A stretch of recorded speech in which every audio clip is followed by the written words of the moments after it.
이거는 어떻게 할까요? 우리가 어쨌든 뭐 제가 볼 때 삼성전자 하이닉스가 우리가 미국의 주식들하고 어깨를 나란히 하고 약간 추세도 비슷한 것 같아요. 네. 그럼 이게 장기 투자의 플랜으로 해서 꾸준히 생각하고 우상향한다고 생각하고 이게 한 2, 3년 정도 생각하고 투자를 하시는 건 어떻습니까? 2, 3년 기간을 두고 투자를 하겠다면 네.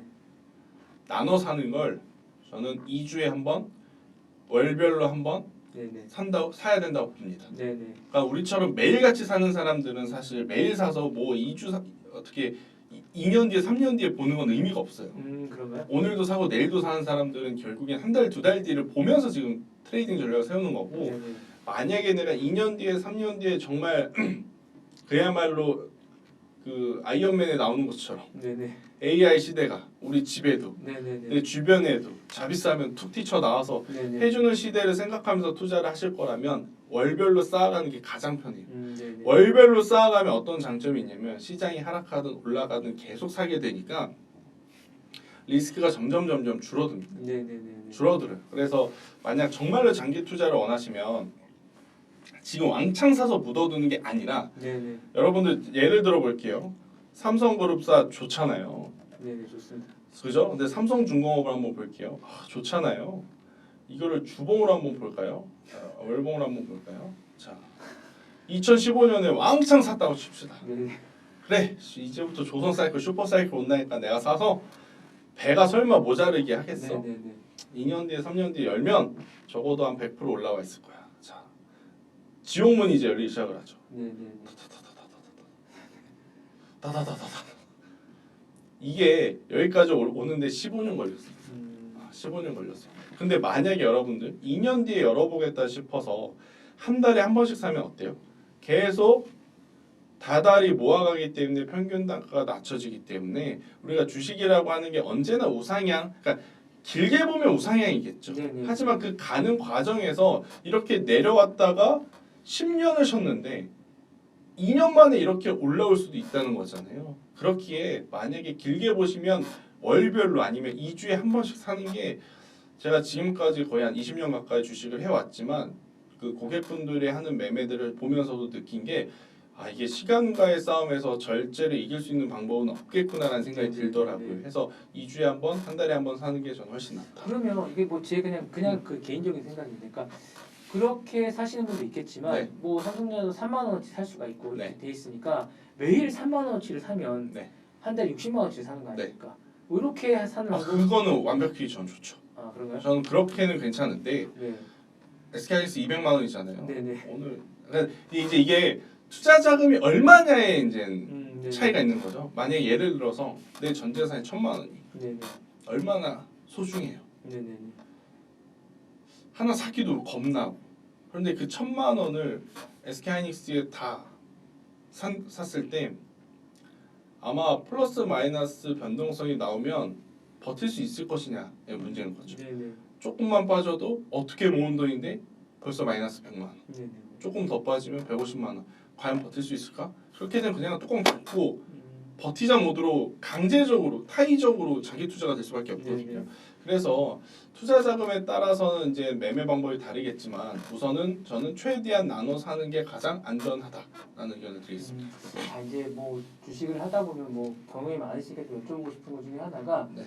뭐 올라갈 때는 다 좋죠. 네. 모든 게 다 아름답고 하는 게 좋죠. 근데 이제 조정을 받을 때 내려갈 때가 있습니다. 그 타이밍을 잘못 잡으면 이제 자기가 정말 좋은 주식을 사더라도 네. 언제 샀느냐가 상당히 중요한 거 그렇죠. 아니겠습니까? 뭐 삼성전자를 뭐 35만 원에 샀다. 이러면 약간 지금 상황에서 우울한 거고 네. 이걸 뭐 25만 원에 샀다 그러면 약간 행복할 수 있는 네. 약간 버틸 수 있는 이런 건데 사실은 이렇게 이제 그러면 만약 35만 원에 산 분은 이걸 덮어요. 네. 덮고 안 보게 됩니다. 네.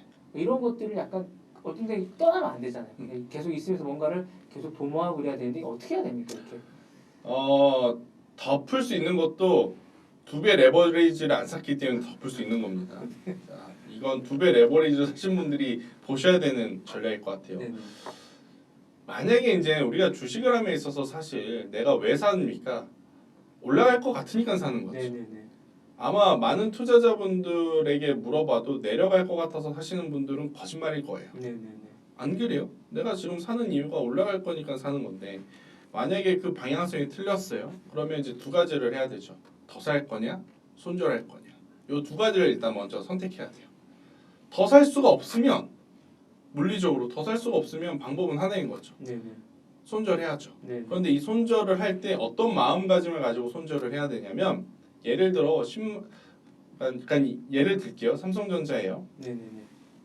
35만 원에 샀어요. 사고 싶죠. 네. 40만 원 갈 것 같아 샀어요. 그런데 빠져요.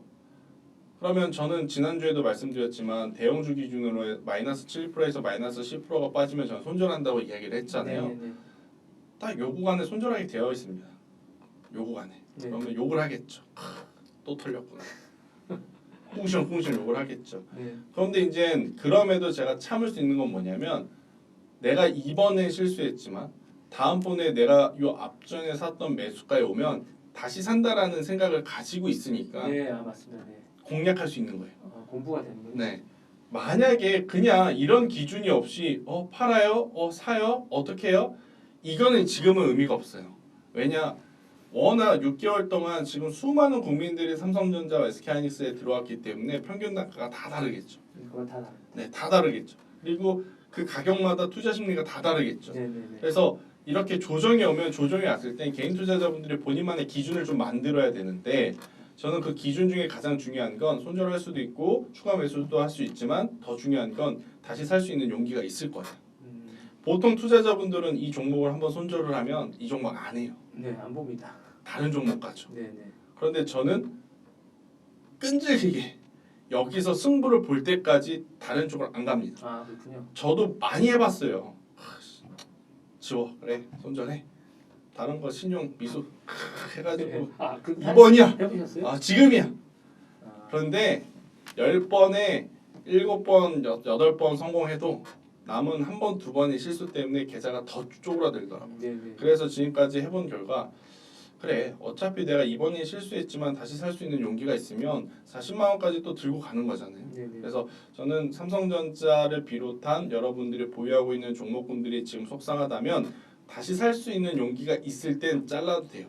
네. 그리고 다시 살 수 있는 용기를 마음먹고 잘랐어요. 그럼 지켜야 됩니다. 자르고 막상 현금이 생기고 다른 쪽이 막 꿈틀꿈틀하면 마음도 꿈틀꿈틀해요. 아 저걸 살까? 네네. 잠깐 저길 갔다 올까? 네네네. 잠깐 저기 가서 5%만 먹고 와볼까? 아 그러면은 꽤 행복할 것 같은데 네. 그러면 거기에 쓱 발을 담그는 순간 다시 이제 주도주로 자금이 오기까지 시간이 오래 걸릴 겁니다. 그러니 저는 만약에 다시 살 용기를 가지고 덜어냈다면 그리고 덜어낸 다음에 그 타이밍이 올 때까지 힘들더라도 꼭 참고 인내하셔야 된다. 좋은 말씀인 것 같아요. 전반적으로 이렇게 쉽지가 않은 그런 것 같아요. 이게 사실은 주도주든 아니든 뭐 자기가 이제 뭔가를 손절하고 다시 그걸 살 수 있는 용기는 정말 대단한 것 같은데 어쨌든 뭐 이런 것 같습니다. 이제 자 마지막 질문을 좀 드려볼 텐데 이번 하락장에서 제시하신 포트폴리오 이제 압축 3원칙을 좀 정리해 주시면 뭐가 있을지 궁금합니다. 일단 첫 번째로는 대형주, 대장주. 네네네. 이거는 필수 불가결할 것 같아요. 네네. 그리고 두 번째로는 실적입니다. 지금 미국도 실적이 조금이라도 미스가 탁 나버리면 그러니까요. 그냥 철퇴를 가해버리거든요. 네네. 우리나라도 이제 마찬가지일 가능성이 높아요. 지금 여러분들 반도체 소부장주들이 이번 주에 생각보다 괜찮은데 행복하시죠? 지금을 잘 즐기시면서 저는 미래를 좀 내다본다면 일부 조금씩 줄여서 대형주로 가야 된다고 봅니다. 왜냐? 네네. 반도체 소부장주들은 평생을 가도 삼성전자와 SK하이닉스의 이익률을 뛰어넘을 수가 없어요. 그렇죠. 뛰어넘을 수가 없어요. 네네. 그러면 과하게 올라온 종목군들이 몇몇 보이죠. 물론 이제 바닥에서 출발하면 더 지켜봐야겠죠. 네네네. 그런데 막 지금 순간에 역사적인 신고가 가는 종목군들이 주구장창 삼성전자, SK하이닉스 따라서 평탄하게 올라간다. 저는 그렇게는 어렵다고 봐서 실적을 따져 묻는다면 결국 이것도 대형주, 대장주 이렇게 보시면 될 것 같고 세 번째로는 이제 지수가 이렇게 올라가면 어제까지 했던 고민, 대외 변수가 이제 다 기억에서 사라집니다. 네네네. 근데 아직 대외 변수의 마지막 이 마침표는 누가 찍어줘야 되냐면 케빈 허시시란 분이 찍어줘야 돼요. 네네네. 그러니까 지금 당장은 뭔가를 정리를 하고 살 수 있는 준비를 좀 해놔야 돼요. 그렇지 않으면 나중에 케빈 허시시란 분이 우리의 예측과 반대로 마냥 과격하게 이야기를 하면 시장은 다 진통을 겪기 마련이거든요. 네네네. 그러면 오늘부터 며칠 안 남았어요. 지금 한 4거래일 정도 언제까지 좀 참아야 됩니까? 다음 주 목요일이니까. 다음 주 목요일까지 좀 지켜봐야 됩니까? 네. 일단은 지켜보면서 가지고 있는 것들 중에 수익 일부를 좀 챙겨놓는 게 가장 좋죠. 현금을 갖고 있는 게 좋죠. 네, 그러니까 가장 좋죠. 다음 주 수요일까지는 좀 지켜봐야 된다. 네. 일단 다음 주 수요일이 약간 뭔가 그렇죠. 디시전 네. 데이 같은 거군요. 네. 네네. 거기까지 해놓고 만약에 생각보다 비둘기 파적이다? 네. 그러면 이제 다시 기술적 일변도로 그냥 계속 시장에 수급은 들어올 가능성이 높으니까 그때 다시 사도 늦지 않는다. 늦지 않는다. 네. 삼성전자 그때 사도 될까요? 지금 좀 참고 있다가 삼성전자는 그냥 오늘부터 사세요. 사세요. 네네. 그럴 것 같습니다. 아 그렇군요. 네.